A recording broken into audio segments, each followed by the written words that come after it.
Saat ini ada bersama-sama dengan kami, saya dan istri saya. Shalom. Di mana kami akan berbincang-bincang dengan seorang ibu rumah tangga yang bernama Ibu Iin Anissa. Tuh, kalau udah ada kata Anissa, ini pasti terambil dari Al-Quran ya. Anissa, surat Anissa. Nah, baik. Saya berharap setiap kita setelah mendengarkan atau menyaksikan kesaksian ini, saudara diberkati oleh Tuhan. Amin. Yang lemah dikuatkan. Amin. Yang susah dihiburkan. Yes. Yang sakit disembuhkan. Yang mati imannya dibangkitkan hidup kembali. Nah, inilah Ibu Anissa, Ibu Iin Anissa. Silakan Bu, ucapin salam. Salam. Nama saya Iin Anissa dari suku Sunda. Dari suku Sunda. Terus? Salam sehat untuk semuanya. Salam sehat. Saya berasal dari keluarga Muslim. Nggak ada yang Kristen, cuman saya aja yang. Cuman satu. Oke, Ibu dari keturunan berapa saudara? 6. 6 saudara. Laki perempuan? Laki berapa? Perempuan berapa? Laki 4, perempuan 2. Cuman yang 2 udah meninggal yang laki. Oh. Saya paling bungsu. Oh, Ibu paling bungsu. Terus Sundanya Sunda mana? Bogor, Bandung? Bogor. Bapak saya orang Sukabumi. Oh, Saya Bapak. Bogor. Sekarang Ibu udah dikaruniai berapa anak? 3. 3 anak. Suami udah sama seiman? Iya. Oh, seiman. Suami 1 ya Bang ya?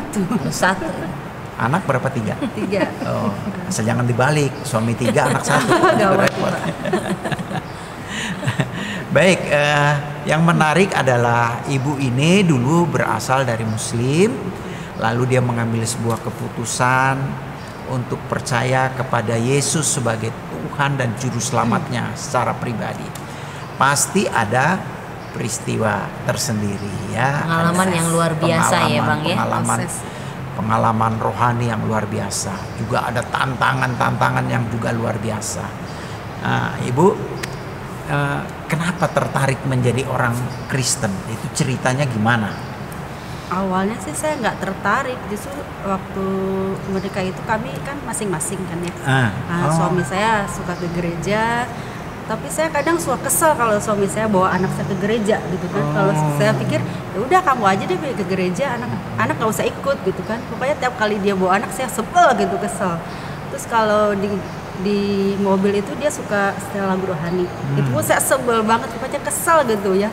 Bapak dari suku apa? Cina. Oh, Chinese. Terus suka sebel denger lagu rohani. Dia suka setel lagu rohani. Terus suami saya sih pernah juga bilang, maksudnya ngajak masuk Kristen. Cuma saya bilang saya nggak akan pernah namanya masuk Kristen, saya bilang. Najis loh. Najis gitu kan. Tapi pas abis itu mulai proses tuh ya, saya pikir kok lama-lama saya merasa ada takut mati, takut meninggal. Saya merasa, aduh saya pasti udah calon neraka deh. Bisa kan kalau di Muslim itu menikah dengan beda agama tuh udah dosa banget gitu kan. Iya. Berzina seumur hidup katanya. Ya udah saya merasa, aduh saya pokoknya udah ahli neraka, pokoknya takut meninggal waktu itu. Kedua saya pikir anak-anak saya udah mulai punya anak, saya mikir aduh gimana ya dengan nasib anak-anak saya gitu kan. Jangan bikin bingung, masuk ibunya ke sini, bapak ke sini gitu kan. Aduh saya nggak mau dosa juga dengan anak-anak gitu kan. Akhirnya lama-lama Tuhan mulai menjamah gitu, mulai melembutkan. Akhirnya saya sering kadang nganter bukan ke gereja, saya nganter aja gitu kan, Natalan doang. Ya, Natalan anak-anak ikut gitu kan, ya udahlah nganter aja. Ajalah gitu ya. kan. Ada prinsip ini kali, prinsip Allah yang penting berbuat baik aja lah gitu kali ya. Maksudnya udahlah biar anak-anak itu terserah aja lah milih. Akum dinukum waliyadin. Tapi tetap saya nggak kepengen. Pokoknya saya belum kepengen waktu itu. Pokoknya saya nggak. Tapi anak-anak udah biarin aja lah. Gitu. Pasti cuma setahun sekali Natal aja gitu kan. Saya lihat kok ibadahnya kayak gitu ya, tepuk-tepuk tangan gitu kan. Terus saya sempat juga kita kan sering ke toko buku bareng-bareng, terus saya ada, saya lihat kok ibadahnya kayak gitu ya, tepuk-tepuk tangan gitu kan. Terus saya sempat juga ada, kita kan sering ke toko buku bareng-bareng, terus saya ada, saya lihat kok ibadahnya kayak gitu ya, tepuk-tepuk tangan gitu kan. Terus saya sempat juga ada, kita kan sering ke toko buku bareng-bareng, terus saya ada, ada satu buku pokoknya tertarik gitu, pengen tahu gitu kan. Pengen tahu sama buku itu. Bukunya sih kecil banget gitu kan. Saya baca, sampai saya baca berkali-kali juga kayaknya nggak bosan gitu kan. Akhirnya saya bilang ke suami saya, aku mau masuk Kristen tapi dengan catatan aku nggak mau asal ikut-ikutan. Saya bilang tolong dong cariin pendeta, saya mau belajar, saya mau kenal siapa sih itu Tuhan Yesus gitu kan. Saya nggak mau cuma asal ikut ke gereja tapi nggak kenal gitu kan. Akhirnya suami saya perkenalkan dengan Pak Dono. Saya sempat belajar waktu itu tahun 2008 saya mulai belajar dengan dibimbing sama Pak Dono. Saya mulai ada mulai mengerti seperti ini gitu kan. Ternyata selama ini saya salah gitu ya. Bukan itu. Saya juga sering sebelumnya saya sempat ini juga malah saya minta salat tahajud. Saya minta petunjuk Tuhan. Waktu itu ya Allah, saya bilang gitu kan. Saya harus kemana nih, saya masih bingung, bener gak sih jalan saya ini, tunjukin saya jalan lurus, saya bilang gitu kan. Saya ini udah takut, saya ini udah pasti ahli neraka, saya udah gak bisa ngelewat itu yang namanya rambut di belah 7 gitu kan. Pokoknya ketakutan, sangat ketakutan waktu itu. Akhirnya ya udah belajar dengan Pak Dono gitu kan, membukakan hati, mengerti. Akhirnya saya mulai benar-benar saya bukan mau sekedar masuk Kristen, bisa saya ingin Tuhan pakai saya gitu kan. Ingin saya memberikan apa sih yang bisa kita berikan, yang kita berikan gitu kan buat Tuhan gitu. Nah itu biasanya orang kayak gitu kalau dia udah dijamah Tuhan. Karena firman Tuhan katakan berbahagialah orang yang haus dan lapar akan kebenaran. Biasanya kalau udah dijamah Tuhan kita pasti punya rasa haus dan lapar. Betul. Dengar khotbah 1,5 jam rasanya cepet banget. Kayaknya pengen cepet hari Minggu. Ya kok udah amin gitu ya. Memang begitu. Saya juga pernah ngalamin hal yang seperti itu. Dan itu memang tanda-tanda Roh Kudus bekerja. Karena memang Roh Kudus itu kan salah satu lambangnya dalam Alkitab itu api. Jadi kalau dia masuk di dalam hati kita ada nyala apinya. Api ini berbicara tentang semangat. Kita jadi semangat, kita pengen tahu lebih banyak, pengen tahu lebih banyak. Nah, tapi sebelum Ibu Anissa menerima Yesus, dulu apa sih pandangan Ibu tentang Yesus itu? Yesus itu kalau kata orang tua katanya, itu mah orang Kristen bohong, katanya Tuhan Yesus nggak disalib, Tuhan Yesus sebenarnya pergi katanya gitu kan. Itu yang disalib mah siapa gitu katanya gitu kan. Itu memang Tuhan dulu Isa Al-Masih itu nabi biasa nabi gitu kan. Kalau di dalam Islam itu nabi ke-24. Ya, nabi ke-24. Nah, memang salah satu ayat dalam surat Anissa, suratnya Ibu, itu surat yang ke-159 memang dikatakan bahwa Isa Al-Masih itu tidak disalibkan, tetapi mereka yang menyalibkan itu ragu-ragu. Artinya bener nggak sih disalib? Nah, gitu. Jadi ragu, memang masih ragu juga, cuman udah dipastiin sama mereka bahwa Yesus itu tidak disalib. Mungkin karena mereka saking cintanya kali sama Yesus ya. Jadi masa nabi baik gini dibunuh, disalib, jangan dong, kira-kira gitu kali pendapatnya ya. Nah, tetapi kalau memang Yesus itu tidak disalibkan berarti dia tidak mengalami kematian. Tapi kalau kita membaca dalam surat Maryam 33 dikatakan wasyalamun alayya wulitu wa yauma amutu wa yauma ub'atsu itu di sana dikatakan dan keselamatan ada padaku pada waktu aku lahir, pada waktu aku mati, pada waktu aku dibangkitkan kembali. Akulah Isa putra Maryam ya. Jadi berarti dia pernah mengalami kematian.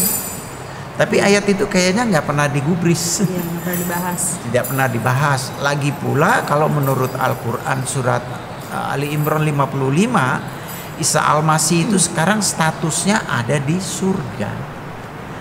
Jadi dia bangkit naik ke surga. Makanya ada hari kenaikan ya Bu ya. Nah, memang biasalah kalau saya tanya sama Ibu apa pandangan Ibu. Karena Ibu sudah didoktrin dari kecil Isa Al-Masih itu bukan Tuhan tapi nabi Isa Al-Masih itu nggak mati, yang disalibkan itu orang lain. Siapa orang itu kita juga nggak tahu. Tapi kadang-kadang mereka bilang yang disalibkan itu Yudas. Padahal Yudas itu sudah meninggal sebelum Isa Al-Masih mati. Ya, nah jadi memang itu hal yang biasa lah Bu. Itu sudah termakan. Cuma satu hal memang kalau tadi Ibu singgung bahwa Ibu merasa takut mati gitu ya. Karena apa? Ibu tidak punya juru selamat. Nah, kalau Isa Al-Masih itu adalah juru selamat dia ya. Jadi dia datang ke dunia tujuannya untuk menyelamatkan, bukan membuat sebuah agama gitu. Jadi Yesus itu datang ke dunia untuk menyelamatkan manusia. Dia katakan, aku datang bukan untuk orang benar melainkan untuk orang berdosa. Ibu merasa orang berdosa nggak? Merasa banget. Merasa banyak dosa. Saya pernah loh ketemu bapak-bapak, saya bilang, "Bapak merasa orang berdosa ya?" "Enggak, saya ini orang jujur. Saya orang baik." Saya tanya berapa kali berbohong, nggak kehitung ya. Berarti manusia semua sudah jatuh dalam dosa. Satu lagi, kalau di Muslim itu kan biasa kalau malam Jumat itu habis salat maghrib itu suka harus baca Yasin gitu kan. Ada Yasin. Satu kitab kecil saya suka baca Yasin, sama satu lagi apa ya, Kahfi apa gitu. Nah di situ sempat bimbang juga, ada tulisan kan ada 4 nabi itu, yang terakhir itu Isa itu ruhullah gitu kan. Ruhullah gitu kan. Ruh itu kan roh. Allah itu kan Allah, berarti roh Allah ya, saya pikir gitu kan. Saya sempat bimbang juga, kayaknya betul juga gitu kan. Sampai saya pokoknya pikirin itu. Ruh Allah ya, gitu memang kan, Isa Al-Masih itu kalau di Islam itu dikenal sebagai rohullah dan kalimatullah, kalamullah. Itu dia dikenal. Cuman anehnya nggak pernah dibahas itu. Nggak pernah dibahas. Ya. Kita hanya sekedar baca bahasa Arabnya aja, tapi nggak ngerti artinya apa. Kalau dibahas Bu, nanti banyak orang jadi percaya sama Yesus. Akhirnya orang Islam berkurang. Makanya nggak pernah dibuka ya Bang ya. Cuman baca tapi nggak tahu arti. Ini ada dulu waktu saya jadi orang Kristen, saya pelajari Islam, saya ketemu satu ayat di hadis. Itu bunyinya begini, walazi nafsihi biyadihi la yusikkan alanzila fi ikumubna maryamah hakuman muksiton. Jadi Muhammad itu bersaksi dan dia bersumpah, demi Allah sesungguhnya nyawaku ada di dalam tangan Isa putra Maryam yang satu kali akan menjadi hakim yang adil. Muhammad bilang gitu. Iya, Muhammad aja bilang nyawanya di tangan Isa. Jadi kalau ibu nyawanya nggak di tangan Isa gimana dong? Bosnya aja di sana ya. Isa Al-Masih ya. Iya Bu ya. Jadi setelah ibu sekarang terima Yesus gimana? Apa yang dirasain? Banyak proses juga sih. Waktu itu kan abis dibaptis itu kan. Saya sempat belajar kira 6 bulan 7 bulan. 6 bulan 7 bulan. Waktu itu masih ingat tanggal 28 Mei saya belajar. Pas Desember itu saya lupa tanggalnya, itu pas Lebaran Haji saya dibaptis. Seminggu kemudian saya kan biasa kalau malam suka tidur anak dulu tuh, bertiga di kamar gitu. Sambil ngobrol sampai sebelum tidur, itu udah rutinitas ngobrol-ngobrol. Saya tiba-tiba saya merasa nggak tidur, nggak apa sih, nggak ngantuk. Tiba-tiba kok kayak langsung merasa ada di tempat lain. Saya merasa saya sekeluarga itu ada di dalam mobil diangkat sama Tuhan Yesus itu. Saya merasa kok ada orang berjubah gitu kan. Saya udah diangkat gitu. Habis yang itu diangkat ibunya apa sama mobilnya? Semua di mobil itu. Saya bilang, kan mimpi apa bukan sih? Saya bilang gitu kan. Tapi enggak lah, pas itulah saya langsung nyambung lagi ngobrol dengan anak-anak ya Bu ya. Habis itu saya kayak orang jatuh cinta Pak. Kayak abis ketemu pacar. Aduh kapan sih ketemu dia lah. Pokoknya kok orang jatuh cinta aja, gimana sih kalau pacarannya Pak ya? Bener-bener saya kayak orang, istilah itu namanya cinta mula-mula kali ya Pak. Bener saya merasakan itu sampai kalau orang luar biasa ya. Orang dunia tuh sampai bikin lagu begini Bu. Aku mau makan, ingat kamu. Aku mau Pokoknya mau apa aja inget terus. Aduh saya pengen mengalami itu lagi gitu, perasaan gitu kan. Kayak orang jatuh cinta, kayak abis ketemu kekasih gitu ya. Iya. Terus tantangannya apa Bu? tantangannya Wah, banyak begitu sekali. jadi orang Kristen, wah. Awalnya saya nggak berani. Tapi kalau ke keluarga saya, kalau Kak kamu nggak sholat, biasa kalau perempuan lagi mens gitu kan, Oh, iya. oh, kamu nggak sholat lagi, Alasannya tiap ya. ke sana ya alasannya gitu. Alasannya. Lama itu kan, nggak sampai setahun apa 2 tahun gitu, saya belum jujur gitu kan. Belum jujur. Saya masih minta. Tapi udah mulai kelihatan nggak sholat, Iya. mulai curiga Pokoknya nih, mulai. nggak pernah sholat. Saya bilang, saya minta doa sama Tuhan, gimana caranya saya harus ngomong dengan keluarga saya, kan masih takut banget, keluarga saya udah pasti nentang banget. Hingga pada suatu hari ada acara kumpul keluarga, kakak saya tuh lihat, saya kan namanya kita makan doa gitu kan, pakai ibu doanya beda gitu kan pokoknya. Terus kalau subuh-subuh semua sholat, saya di tempat gelap bangun tidur cuma duduk ini aja, sepertinya dia curiga. Dia tanya, dia panggil saya ke kamar, kamu masuk Kristen gitu. Langsung ya jujur aja katanya, dia bilang dia merasa didatengin lewat mimpi bahwa adik kamu tuh masuk Kristen kata gitu. Tapi saya di situ merasa oh ini kali apa jawaban doa saya, supaya gimana sih caranya keluarga saya biar saya tahu gitu kan, mungkin lewat ini lewat kakak saya gitu kan. Kalau dia bilang oh ya udah gitu kan. Terus beberapa hari kemudian, aduh udah banyak tantangan saya pokoknya, kayak diadili gitulah, Sidang ya. di sidang hukum gitu kan. Pokoknya nggak boleh, udah putus keluarga, nggak boleh pulang. Waktu sempet saya pas ke situ itu sama suami saya, semua udah istilahnya udah cuek gitu kan, udah nggak mau nanya ke saya. Terus mereka tuh lagi gali-gali apa gitu katanya. Terus saya nelfon kakak saya, ya itu buat gali kuburan kamu. Pokoknya banyak tantangan sampai kakak saya bilang saya mau dibunuh lah, apalah gitu. Pokoknya kamu nggak boleh pulang. Sampai bertahun-tahun, kira-kira 3-4 tahun saya merasa oh saya namanya keluarga ya Pak, Ya, ada rasa kangen gitu, kepengen kumpul. Ternyata tiba-tiba pokoknya ibu saya apalagi pokoknya kakak saya yang sangat menentang banget, pokoknya udah putus, kamu udah nggak boleh pulang ke rumah gitu kan, kecuali kamu mau kembali gitu kan itu. Tiba-tiba udah 3 tahun 4 tahun kemudian saya punya bapak angkat itu masih kakaknya ibu saya gitu kan. Dia datang tiba-tiba ke rumah. Langsung saya peluk gitu. Oh Tuhan terima kasih gitu kan. Saya itu udah satu jalan gitu kan. Apa dia tahu juga kalau udah Tahu. jadi? Oh dia Tahu. Tapi dia kayaknya udah sayang banget sama saya bapak angkat itu.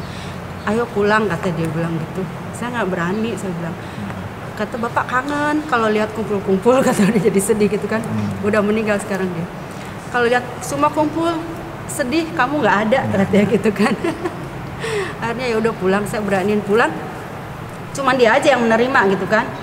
Udah kalau ada apa-apa, Uwa yang tanggung jawab, kata panggilnya Uwa yang tanggung jawab. Pulang habis itu ke keluarga situ, ya semua belum welcome gitu kan. Ada ibu saya pun saya cium tangan, saya ditepis, saya ditepis gitu. Pokoknya dia nggak mau lihat saya gitu kan.